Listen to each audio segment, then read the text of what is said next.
welcome to this week's edition of JackTalk. I'm here with Taylor White, president of the Panhellenic. How are you doing today, Taylor? Fantastic. Great that you're here. So can you explain the process and what all entails in being the Panhellenic president?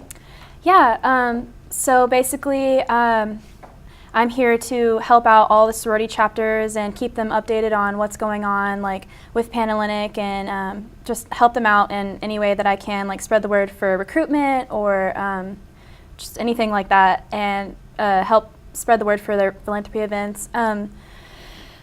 The process is it's actually pretty formal. We have a interview process where we write a speech for the position that we would like, and we go in front of all of the Panhellenic delegates from each chapter and the old exec board, and we talk about ourselves and make ourselves sound really good, and at the end they vote, and then the next day we find out what position we got. Well, that's exciting. Yeah. Were you expecting to receive the position you got, or?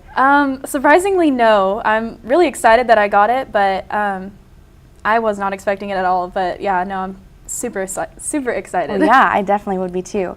So do you work alongside, do you have a board, or is it just you that helps run Panhellenic? Yeah, we have an executive board, and they represent girls from all the chapters.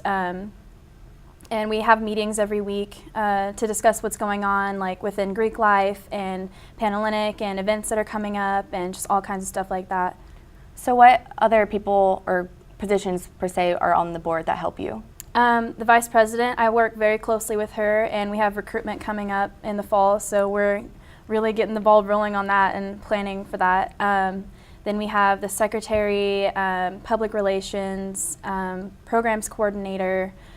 I think there's a few more I'm forgetting, but yeah. Yeah, but that's cool that they all help you, and it's like a giant event to help you guys get everything good.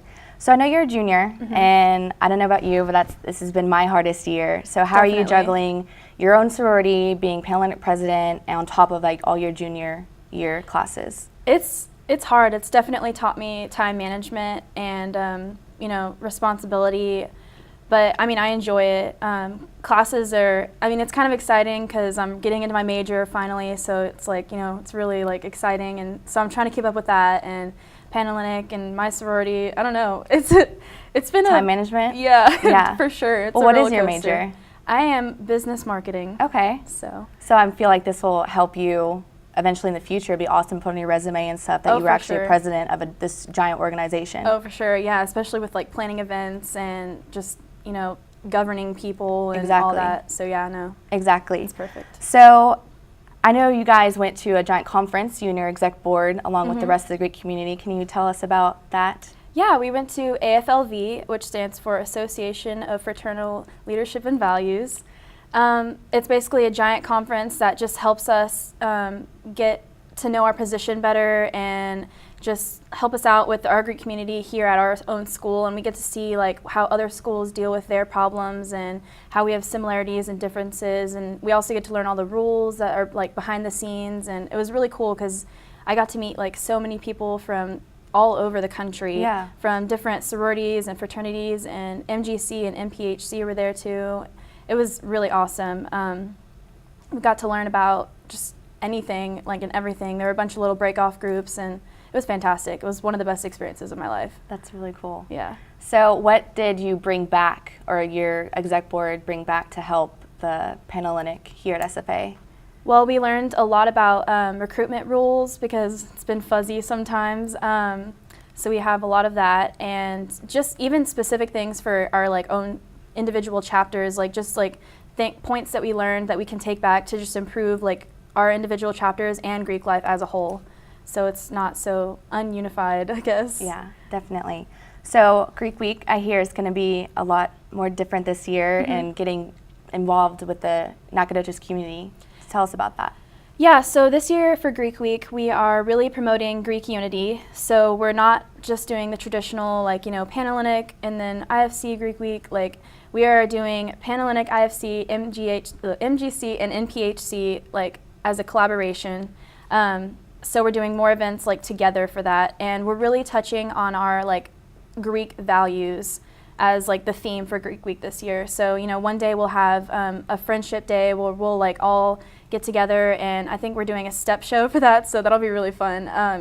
And then another day is our scholarship day, and we'll be hosting a event for like teachers and faculty to come and see what Greek life is all about, and see that we don't just, you know, have fun, I guess, that we actually do appreciate them and our scholarship stuff. Yeah, you know what I mean. But yeah, no.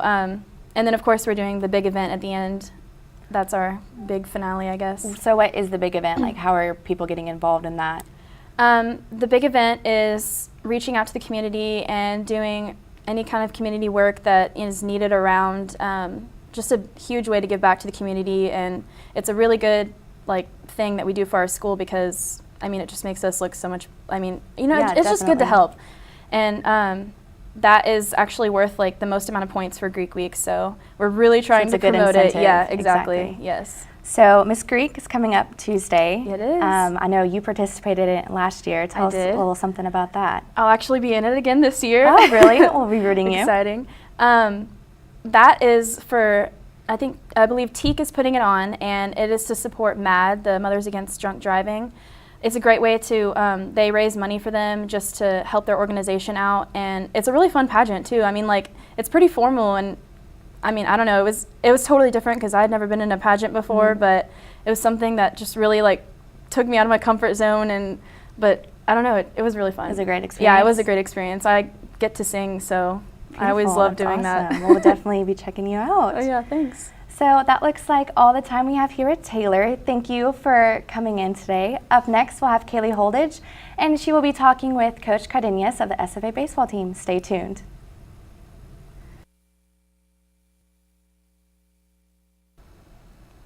Hi, welcome back to Jack Talk. I'm Kaylee Host here with the men's baseball coach, Cardenas. How are you doing today? Very well, thank you. Thank you for having me. All right, no problem. Let's just dive on in. How has y'all's season gone this far? I know y'all just got back from the UTA Invitational. How'd that go? Went really well. We came back 2-1, 2 games, lost 1.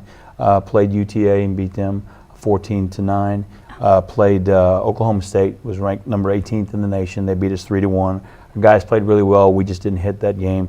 And then, of course, we finished it off with Incarnate Word, and we beat those guys. I think it was like 12-6 or 12-5 or something like that. But all in all, overall, it was a good weekend.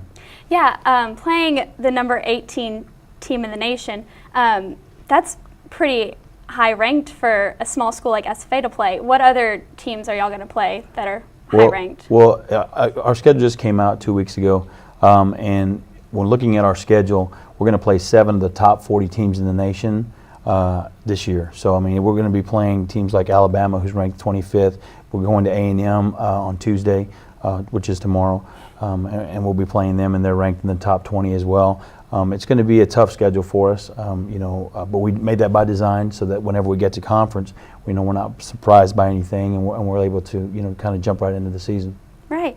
I know senior Ricardo Sanchez was just named to the Southland preseason all-conference team.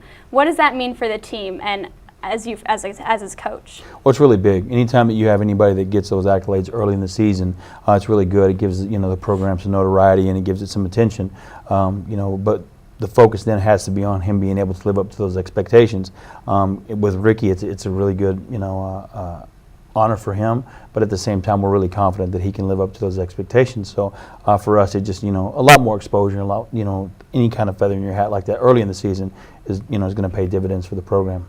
What is the selection process to get onto the team? Well, the selection process is they nominate, you as a coach nominate the top players from your team, and then that ballot goes out to the head coaches and the SIDs, which is the Student Information Department, for the individual universities in the conference. And then, of course, the SIDs and the coaches both vote on that, and then there's a point system that's derived, and then from there they get the top teams or the top guys in the conference to make the all conference, first team, second team, third team. Okay. The baseball team was picked 7th for the preseason polls. What does that how does that process kind of work out, and what does that mean exactly? Kind of the same way. I mean, what you do is you're given a ballot, and you can't vote for your own team, of course, but you kind of rank the teams in the order that you think they're going to finish. 7th is kind of low for us, and we're kind of using that as a motivational, material for our guys. We've never finished any lower than 6th in the conference, so for us to have a 7th ranking, that doesn't really sit really well with my players. So we're kind of using that as a motivating, tool for our guys to go out, and really try to prove the conference wrong. How difficult is the conference? What is like your biggest rival within the conference? Well, it's always Sam. No matter what sport you're playing, Always. It's always Sam. Also they're at the top of our conference. We've had a lot of good success against them, and them being at the top of our conference, only adds to that, that rivalry. But at the same time, our conference is going to be a very, very strong conference this year. I think last year our conference was ranked 8th out of all the conferences in the nation, right behind, the Big 12 and the SEC and those kinds of things. So it makes us feel pretty good that our conference is doing the right kinds of things and bringing in quality players and quality coaches alike. Right. Yeah, it's not as bad as SFA, because I know there's not a lot of student backing behind SFA sports. Mm-hmm. Do you feel that in baseball too, not just in football, but like in baseball? We have a pretty good turnout. Now that we've gotten lights, we get a few more fans out there on Friday nights. Of course, there are other activities that people want to partake in on Friday night, but Saturdays are really good days for us, and Sundays as well. But also, having the lights has been really big for us to get crowds, and for the most part, we do get a good little crowd set out on Friday and Saturday nights. Right. I know last year was sort of highlighted by Hunter Dozier's pick in the number 8 overall pick in the MLB draft. What was that like for him and for you? Well, once again, anytime you have something like that, that just really leads to the exposure of your program. It couldn't happen to a better individual, both on the field, off the field. The work he put in as a person, as an athlete, as a student, was unmatched by anybody we've ever had. And so, all the accolades, all the awards, and then, of course, being picked 8th overall was definitely warranted. He put in the work and did the time. But for us as a program, that helps you in recruiting. Now you can go out and tell people, listen, I know it's being said that you cannot be recruited highly out of SFA or out of this conference in particular, but now you can go ahead and say, listen, here's an example of where that did happen, and you can kind of dispel all that. Right. As far as scouting for the MLB through the Southland Conference, how does that process sort of happen? Well, every time there's a game, you're going to have several Major League scouts that go out to our games and watch. And really, if you have a relationship with scouts, like most of the coaches in the Southland do, they basically call you and say, hey, do you have any players that we need to be looking at, those kinds of things.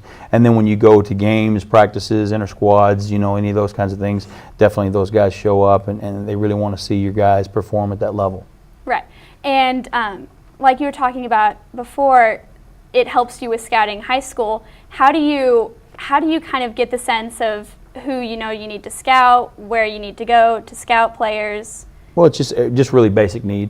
I tell recruits all the time that if you need a plumber, you don't call an electrician. So basically, you kind of figure out what you need for the upcoming year, and you try to fill those needs.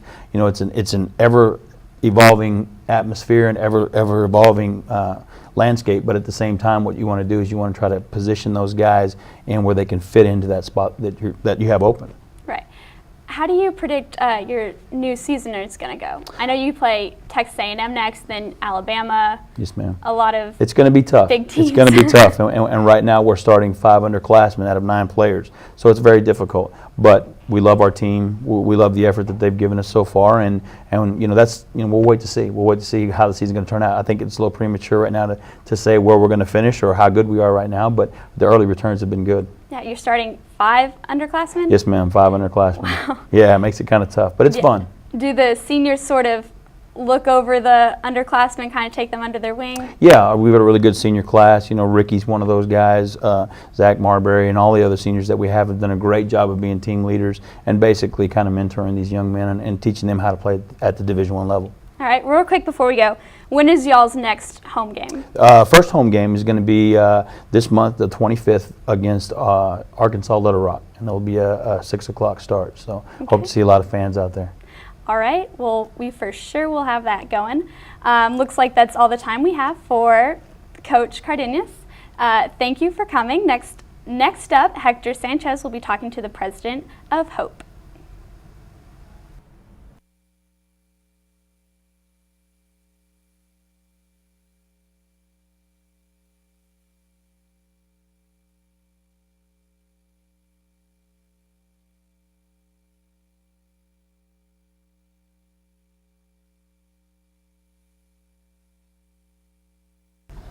Welcome back to Jack Talk. I'm Hector Sanchez, and I'm here with Denise Lee, the president of Hope. How are you doing today?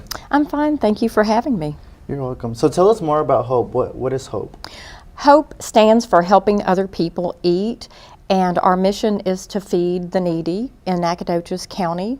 We are a nonprofit organization with a 501c3.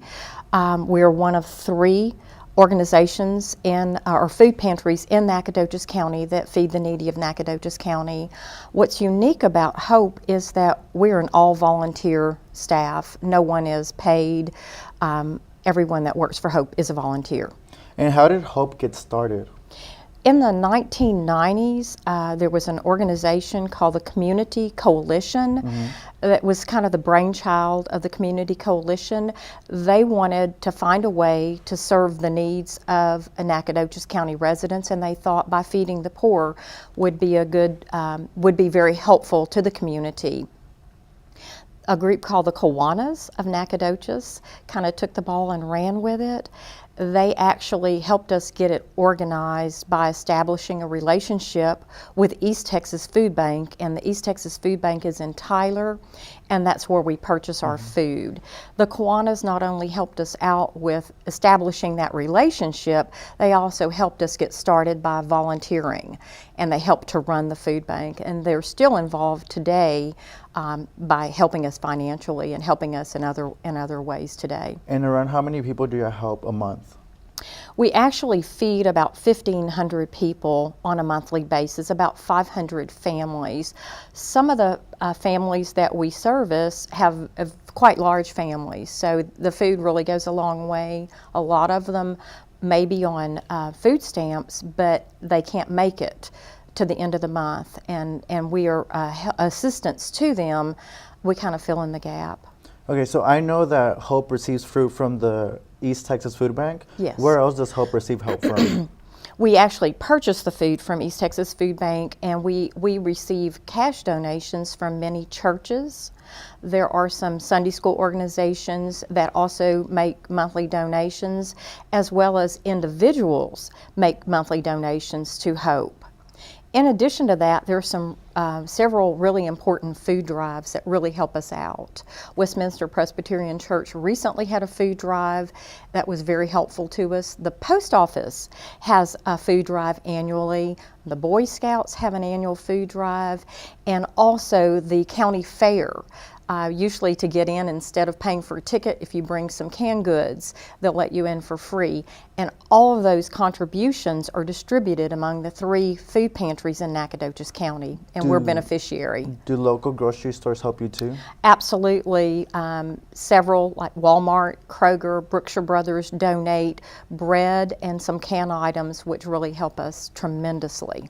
I have a picture with some kids from West Ministry Presbyterian Church. Yes. Brought food to Hope. Yes. Tell us more about this picture. All right. Westminster Presbyterian Church every year has a food drive among its membership. What was so special, it's in honor of one of their past members. What was so special is these precious children. When I opened the back door to receive this, the food items, this is what I saw, these beautiful children that were so joyful, and the parents were joyful. And it was that they were teaching their children the joy of giving and feeding the hungry. And what was especially beneficial, not only did they provide us with much needed food and a large volume of food, they provided us with really hard to get items. Peanut butter is a real rare commodity in running a food bank.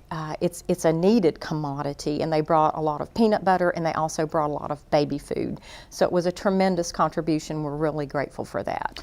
So I was actually at Hope last Monday, Yes. and I was there during the operation hours, Yes. and I saw some of your volunteers going crazy, like putting cans in boxes and like helping the residents and stuff. Tell me some of the difficulties y'all go through with Hope.